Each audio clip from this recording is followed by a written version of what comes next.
Bonjour à tous, j'espère que vous allez bien ce vendredi. Pour certains, ce soir c'est le week-end et pour d'autres comme moi, c'est pas encore le week-end parce que samedi on travaille et demain j'ai une grosse journée. Donc je voulais vous présenter le tarot des rêves de Gaïa.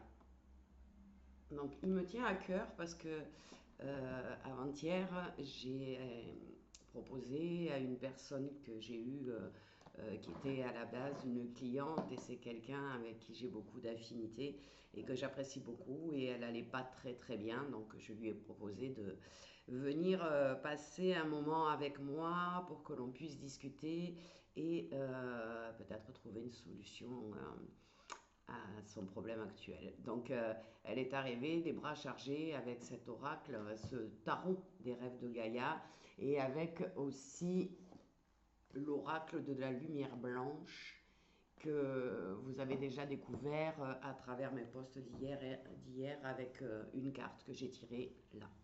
Donc ce matin, je voulais vous proposer un petit tirage du tarot des rêves de Gaïa. Je ne le connais pas bien, enfin je ne le connais pas du tout d'ailleurs. On va voir ce que ça nous inspire pour peut-être le week-end, la semaine à venir et peut-être un peu plus longtemps. Donc je n'ai tiré que 4 cartes parce qu'elles ont sauté. Donc je vais vous les donner et je les découvre en même temps que vous. Donc la première, c'est le numéro 2 de l'oracle. C'est la jeune fille. Alors j'essaie de vous la mettre le mieux possible pour que vous la voyez, ce qui n'est pas toujours évident avec la caméra. Elle est magnifique cette carte. Elle fait penser vraiment au printemps. Il y a une jolie jeune fille avec un petit lapin dans la forêt avec beaucoup de fleurs. Donc on a l'impression qu'il y a un renouveau qui arrive, un temps de transition et de changement. Comme au printemps, hein, voilà, la nature se transforme. Ben là, c'est un petit peu comme si votre vie allait se transformer. Elle va pour moi, elle va signifier donc une période qui va nous annoncer de belles promesses, c'est-à-dire une belle évolution. C'est une période, le printemps, qui est fertile, qui apporte l'abondance, mais aussi, on voit bien que c'est une jeune fille qui est indépendante. Donc, il y a une notion dans cette carte-là, en tout cas c'est ce qu'on me dit, d'indépendance. Il est temps de faire passer vos intérêts, vos désirs, vos projets avant ceux des autres. Il faut que vous commenciez, voilà, c'est comme un renouveau, donc il faut que vous cheminiez sur votre propre voie et que vous semiez les idées à laquelle vous croyez, même si vous pensez que c'est pas possible. Là, c'est la bonne période pour créer. Donc créer des idées positives et laisser germer effectivement ces idées, les laisser évoluer, peu importe ce que vous dira votre entourage. Donc la jeune fille elle est très positive. Elle est là pour nous dire c'est le moment, c'est la fin de l'année, faites des projets, développer des choses que vous avez envie de développer pour commencer l'année 2025 sur le bon chemin, j'ai envie de dire. Donc la deuxième carte, c'est le 5 et c'est le père. Donc lui, il prend, on voit que c'est déjà par le nom le père, hein, le numéro 5 qui est l'amour quand même. Euh, on nous dit qu'il est temps de prendre les choses en main. Hein. Vous savez, le père, symboliquement, c'est celui qui soutient sa famille, celui qui prend les choses en charge, qui est responsable. Alors, c'est pas toujours comme ça dans tous les couples, hein, on est bien d'accord. Mais quand même, c'est celui voilà, qui fait avancer les choses. Et là, on vous dit qu'il est temps d'avancer, de prendre les choses en main, en charge, et d'avancer sur le bon chemin. Donc ça vient compléter la jeune fille. Hein. Prenez vos responsabilités, assumez-les. Il est vraiment temps de mettre de l'ordre dans votre vie et ça paraît tout à fait logique dans la mesure où on est en fin d'année. Donc faites le bilan de ce qu'il y a dans votre vie, que ce soit professionnel, amoureux, mais aussi le père, c'est la famille. Hein. Donc, dans la cellule familiale, mettez de l'ordre s'il y a besoin. Et donc, vous êtes la personne dans cette famille qui peut peut-être aider et guider les autres. Donc, on vous dit que voilà, ça représente aussi une personne stable, une personne qui va peut-être avoir un lien avec la sécurité financière, mais aussi la sécurité amoureuse ou la sécurité tout court dans la vie. Donc on est en train de nous dire là par ces deux cartes qu'il y a vraiment une période en novembre et décembre où il faut ben, pas s'endormir, j'ai envie de dire. C'est pas parce qu'il fait froid dehors et que on n'a pas trop envie de sortir. Et ben profitez-en pour faire une période d'introspection pour pouvoir établir des projets, des objectifs clairs pour 2025. C'est ça qu'on me dit, hein, quelque part. Mettez en place, là, ne vous laissez pas envahir par le froid de l'hiver et un peu par la morosité de voir les jours plus courts, etc. Non, c'est le moment justement de créer et de préparer son année 2025. Donc, aller de l'avant, c'est ça en fait. Hein. Donc, la troisième carte, ben, c'est le 3 justement, et c'est le jeune homme. Donc, je vous le montre. Voilà. Le jeune homme, il va vous dire, il est accroupi et il se tient à un bâton. Alors c'est un bâton magique bien évidemment, mais c'est un bâton quand même. Il vient nous dire qu'il y a, pour beaucoup d'entre nous, il y a une fatigue.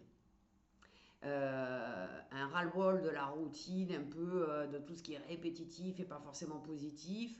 Donc il y a comme un besoin là de s'aérer. On est comme dans une...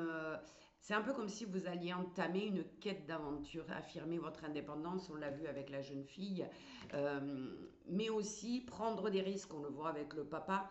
Donc il est temps d'avancer. Là, les trois cartes, elles vont dans le même sens. Hein. Prendre une nouvelle orientation, être libre de ses peurs, de ses doutes, faire des projets, se donner des défis. C'est comme si vous aviez besoin d'un bouleversement dans votre vie, que vous étiez dans une certaine routine ou journalière qui vous convenait plus, qui avait un petit peu un ras-le-bol, une lassitude, voire pour certains même presque un début de dépression, parce que l'impression que les choses ne bougent pas, que les jours se suivent et se ressemblent, etc. Donc il y a besoin de bousculer votre quotidien.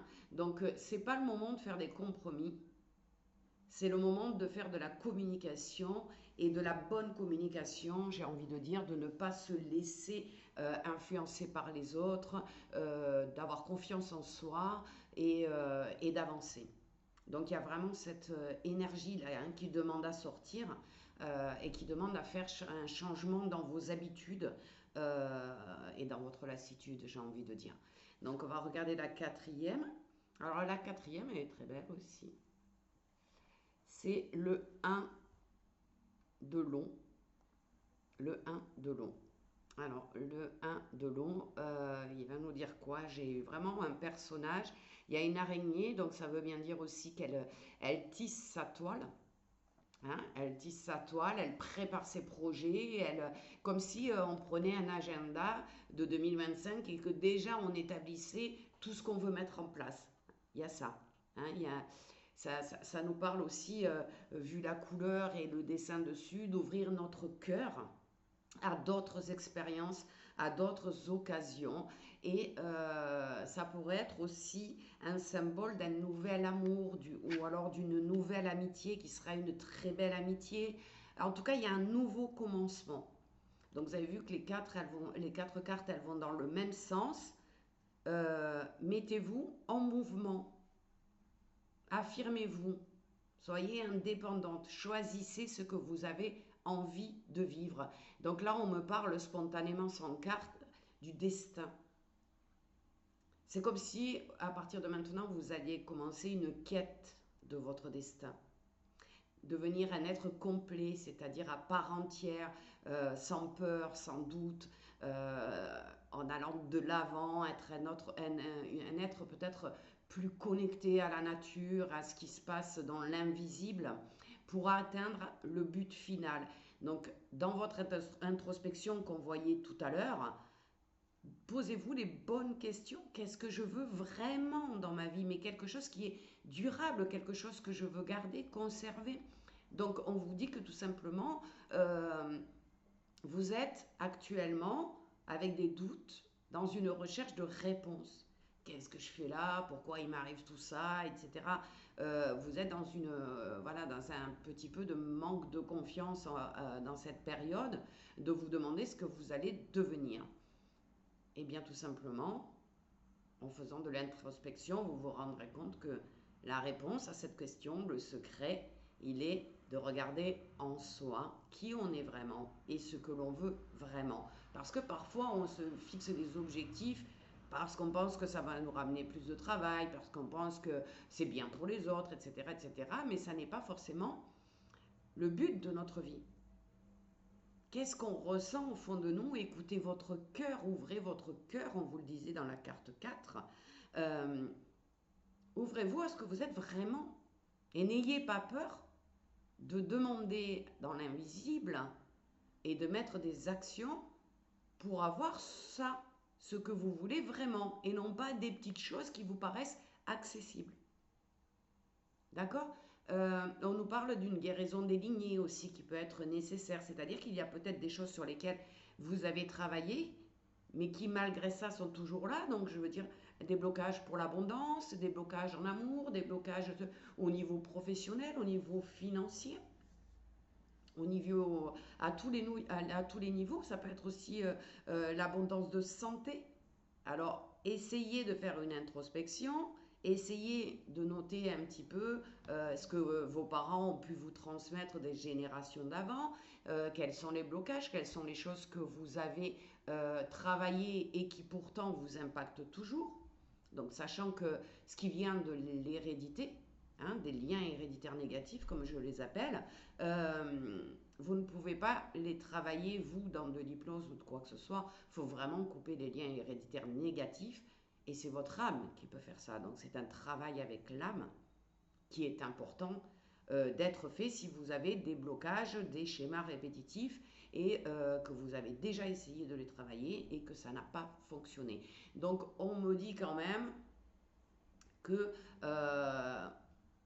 2025, vous allez retrouver début 2025 une sorte d'harmonie. C'est comme si le travail que vous allez faire en novembre et en décembre, d'être plus ce que vous voulez être et d'obtenir plus ce que vous voulez obtenir, ben vous allez retrouver une certaine paix intérieure, une grâce en fait. Hein. Vous trouvez début 2025 votre place. Vous êtes mieux ancré dans cette vie. Donc on peut dire que si vous vous mettez en action maintenant et que vous faites tout ce que je vous ai dit, on peut valider votre réussite. D'accord? C'est comme si vous entamiez à partir d'aujourd'hui le voyage de votre vie. En prenant conscience tout simplement qu'il vous appartient de créer votre futur. Donc sur cette note positive, où on a parlé de tous ces blocages qu'il y a, donc du négatif, éliminez tout ça de votre vie, restez sur du positif, avancez, faites-vous confiance, faites confiance à l'invisible et vous verrez que tout va s'harmoniser à partir de 2025. Donc je vous souhaite une excellente journée, un bon week-end et je vous dis à très bientôt.